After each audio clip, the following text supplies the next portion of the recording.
Entendes o que estás lendo? O podcast que te leva através das páginas da Bíblia. Livro por livro. Capítulo por capítulo. Uma exposição bíblica emocionante. Aperte os cintos e embarque comigo nesta viagem.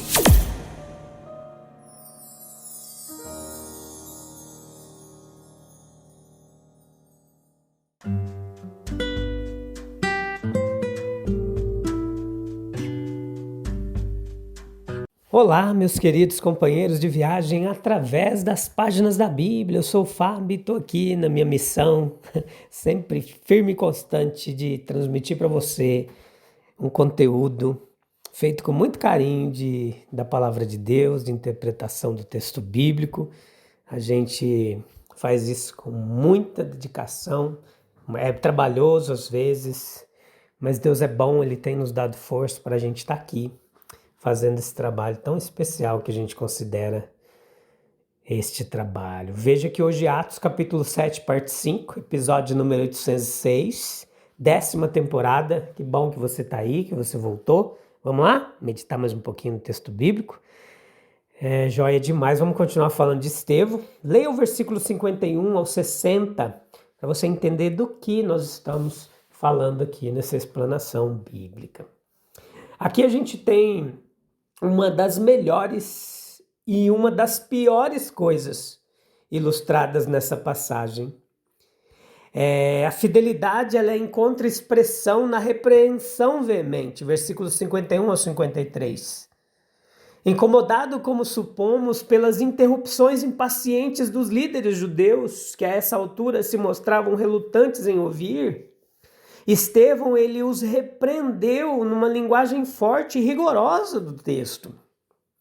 Aqueles que se imaginavam a nata da nata, a última Coca-Cola do deserto, a última bolacha do pacote, os melhores exemplares do povo mais santo, estavam se preparando para resistir aos tratos graciosos de Deus, que estava disposto a abençoá-los com sua bênção mais plena. Estavam resistindo ao Espírito Santo de Deus e prejudicando da pior maneira possível o povo a quem foram escolhidos para servir. A condenação irrestrita às vezes é o dever do servo de Deus, não com frequência, na verdade, pois geralmente é nossa sabedoria e nosso dever conter nossos sentimentos de indignação. Mas há momentos em que o ressentimento sagrado ele deve transbordar em palavras de indignação. É como livraremos nossa alma, a menos que denunciemos o erro que foi cometido e alertemos contra o mal que nos aguarda. Versículos 54, 57 e 58. Às vezes, o pecado é contido e intimidado pela forte voz da santa censura. Outras vezes é apenas impelido pela fúria a dizer e fazer o seu pior. Então aqui ele cedeu à ira, procedeu a demonstrações grosseiras de raiva, eles rangeram os dentes contra Estevão e terminou numa violência brutal e fatal. Eles o apedrejaram. Há algo não apenas doloroso e horrível, mas também desprezível nesse recurso à violência física. Parece dizer, não podemos responder às suas palavras, não podemos resistir à sua influência, então faremos a única coisa que podemos fazer, nós quebraremos seus ossos e derramaremos seu sangue. Uma visão tão terrível, e é o pecado levado ao seu pior. Quão necessário é manter-se longe de seu domínio. Mas houve manifestações divinas na hora da provação, versículos 55 e 56 do capítulo 7. Ao seu devotado servo, nessa hora de prova, Deus concedeu uma manifestação excepcional de si mesmo, uma prova extraordinária de seu favor divino e garantia de apoio. Não buscamos nada deste tipo, mas a nós, se formos fiéis e leais à causa de nosso Salvador, quando chegar o momento da provação mais difícil, o nosso Senhor concederá alguns sinais de sua presença e de sua compaixão. Ele não nos deixará sozinhos, ele virá até nós. E se os céus não se abrirem, e se uma visão do Filho do Homem não nos for concedida, nós teremos o conforto do Espírito Santo e a forte certeza interior de que aquele que esteve com Estevão nessa cena solene está estendendo sobre nós os braços eternos. Versículos 59 ao 60. Apedrejaram Estevão e ele clamou: Senhor, não lhes imputes este pecado. Dificilmente nós podemos conceber um fim mais nobre do que este. Um homem, selando seu testemunho da verdade cristã com o sangue de sua vida e com seu último suspiro orando para que a misericórdia fosse concedida aos seus assassinos. A poucos de nós é assim concedida, não apenas crer nele, mas também sofrer por ele. Mas no curso de cada vida cristã, são oferecidas muitas oportunidades de mostrando o espírito de Marte, agindo com espírito de generosidade, embora não recebamos aplausos por isso. E não esperemos que nenhum cronista nos dê atenção, nós podemos lembrar que grande é a nossa recompensa no céu, que temos a aprovação do Mestre Divino, quando em qualquer esfera e em qualquer grau alegremente suportamos o dia difícil e demonstramos um espírito generoso para com aqueles que nos fazem mal. Em meio a cenas tão agitadas, Estevão estava perfeitamente confiante. Ele disse: Senhor Jesus, recebe o meu espírito. Em meio a tanto tumulto, ele estava calmo.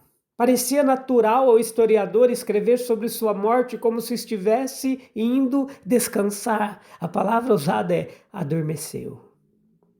Muitas vezes olhamos para o momento de nossa partida e talvez nos perguntemos qual será a maneira da nossa saída para a luz. Meus queridos, se nutrirmos nossa fé em Cristo como temos os meios para fazer pelo uso do privilégio sagrado e pela conquista de múltiplas oportunidades, então, quando o fim chegar, seja qual for a forma que se manifeste, nossos corações estarão confiantes em nosso divino Salvador. Nós entregaremos tranquilamente nossos espíritos à sua responsabilidade, como nas mãos de nosso amigo todo-poderoso. Será pacífica. Nossa morte será para nós como um sono agradável. Cansados do trabalho e das lutas da terra, nós deitaremos para morrer, como aqueles que se entregam à escuridão da noite, ao sossego do leito, na doce certeza de que os olhos que se fecham deste lado da sepultura se abrirão do outro lado para serem preenchidos com a luz e contemplar as glórias da imortalidade. Vive em Cristo e você morrerá em reverente confiança, em quebrantável serenidade de alma.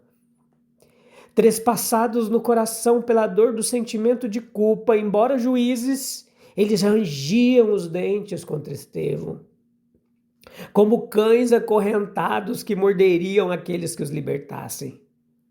O desprezo ele atravessa a proteção da tartaruga, diz o provérbio indiano. Em seu trono elevado foram alcançados pelas palavras pungentes do servo de Jesus, a sua obstinação exposta, a contradição entre o papel que desempenhavam como representantes da lei e a aparência exterior, enquanto seu espírito e objetivos eram mortalmente expostos, opostos ao seu espírito, trazida a luz mais brilhante. A mais infernal das iras é aquela em que a mente se sente em desacordo consigo mesma e busca uma vítima sobre a qual descarregar sua fúria. Se a verdade não converte os homens, ela os transforma em seus inimigos. Havia uma alegria interior no mártir. O mártir é aquele cujos interesses vitais estão ligados à verdade, para quem nada no mundo pode proporcionar satisfação sem que a verdade e a realidade estejam presentes. Ele não consegue separar sua consciência da vida e sua doçura da consciência da luz e do amor de Deus nele, que são mais preciosos que a vida. Com essa luz clara nele, ele senta-se no centro e desfruta de um dia claro. Nada maior pode o homem receber, nenhuma dádiva mais augusta pode Deus conceder do que a verdade. Disse um dos mais nobres escritores pagãos, Plutarco. Esse é o sentimento em que vive o Marte, no qual está disposto a morrer. E ele pode ser, e sem dúvida é, frequentemente favorecido com visões peculiares, que prenunciam o triunfo da verdade e da fé. Estevão vê o céu aberto, ele vê o crucificado, o Filho do Homem, em pé, no lugar de glória e poder, à direita de Deus. Há segredos na vida da piedade individual que, se fossem conhecidos, poderiam explicar em muito a alegria com que a privação ou a perseguição são suportadas. Deus abre uma porta interior para o céu que a outros é inacessível. Fala de coisas indizíveis, oferece visões indescritíveis. Nós sabemos pouco mais do que o exterior da vida dos outros. O homem mau no poder, o homem bom na fraqueza e no sofrimento, cada um tem um lado diferente em sua vida. Mas o fim do mártir Estevão, em muitos aspectos, repete o do mestre. Estevão é expulso da cidade como aquele que sofreu fora da porta. Tampouco se pode esperar que alguém viva a verdadeira vida em todos os lugares e épocas sem ter que sofrer alguma forma de expulsão ou exclusão de algum grupo social. Ao sofrer por nossas convicções, nós chegamos a conhecer a comunhão mais profunda do Espírito de Jesus. É melhor ir com Jesus fora da porta e sofrer do que permanecer na cidade e adquirir conforto à custa da condescendência com o mal. A vida é entregue em oração, assim como ele suspirou: Pai, em tuas mãos entrego o meu espírito. Assim também seu servo, Senhor Jesus, recebe o meu espírito. Assim como ele, Pai, perdoa-lhes, assim também Estevão, não lhes imputes este pecado. O amor, o princípio animador da vida cristã, a energia secreta que impulsiona tudo, suas palavras e ações na causa da verdade. O amor é o temperamento em que ele morre. A religião de Cristo, ao nos ensinar esse amor e tornar possível sua prática, ela prova-se divina. E esse amor ativo está enraizado no sentido de que fomos amados e buscados por Deus. Aquele que uma vez nos encontrou e nos abençoou com mão paterna, dá coragem para a luta e resignação na derrota. E isso causa efeito sobre os outros. Pensemos no jovem Saul que estava ali, que efeito ele não teve esse espetáculo de amor na morte. E que evidência em meio às cenas selvagens da vida selvagem não tem o fim do homem bom, abençoado, e não amaldiçoando seus inimigos, dedicado ao amor de Deus e ao que ele pode realizar no coração humano. Foi um exemplo de uma fé distinta que vence o mundo, a carne, o maligno. Foi uma visão espiritual, um céu aberto, um novo mundo sob o governo de Cristo. Paciência e amor, seguindo o exemplo de Jesus. A influência do martírio de Cristo sobre todos os outros mártires existe, é grande. É o sermão da montanha exemplificado. Isso se repete ao longo de toda a história da igreja. Ainda hoje, a conversão de Constantino seguiu-se rapidamente a perseguição por Diocleciano. A crueldade de Roma provocou uma reação na mentalidade popular que abriu caminho para a reforma. E em cada momento mais sombrio do povo de Deus, há um ponto de luz que contém o futuro. Saulo está nessa cena aqui de Estevão. Sua conversão é em parte fruto disso.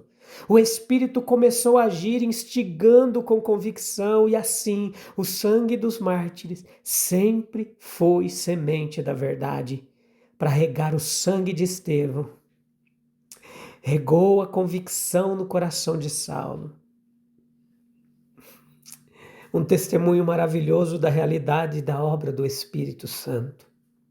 Como os sinais aumentaram, desde os dons de Pentecostes até essa manifestação da glória divina, passando por um homem moribundo que invocou Jesus para receber o seu Espírito, confirmando assim como uma luz que descia diretamente do céu e todos os fatos do Evangelho, um Redentor ressuscitado, glorificado, capaz de perdoar pecados, acolhendo os espíritos dos seus discípulos no céu, dando-lhes vitória completa sobre os sofrimentos e as trevas de sua última hora.